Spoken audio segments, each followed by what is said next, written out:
Sveiki. Pradėjus dirbti su klientais, ypač kai mes prisiliečiam prie jų asmeninių socialinių paskyrų arba jau tvarkomės asmeninį brandą, susiduriam su tokiu niuansu, kaip klientai tarsi pradeda šiek tiek nesmagiai jaustis, nes procesas užtrunka. Ir aš juos raminu, kad tai yra natūralus procesas. Tam reikia laiko, tam reikia vidinio išjautimo ir pasiruošimo. Kai mes pradedam galvoti patys apie save, kaip save pozicionuoti, ko išvis mes norime iš gyvenimo netgi, kokie mūsų gilesni tikslai yra, kokie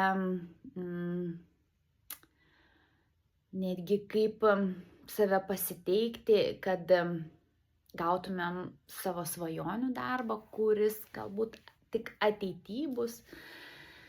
Taip, tai užtrunka laiko ir tai yra natūralus procesas, todėl visus raminu, kad nuo pirmo žingsnio, kai mes pradedam grynintis, procesas jau vyksta. Ir tai yra labai labai svarbus žingsniai vidiniam išjautimui savy.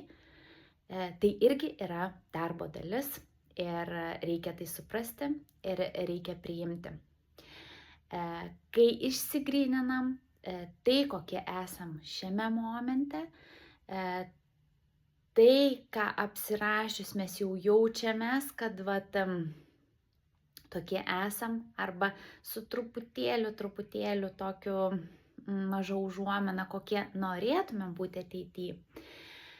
Tada mes jau ramiai nurimstam viduj ir galim įsikelti į socialinius tinklus aprašymą apie save, nuotrauką ir kitas detalės.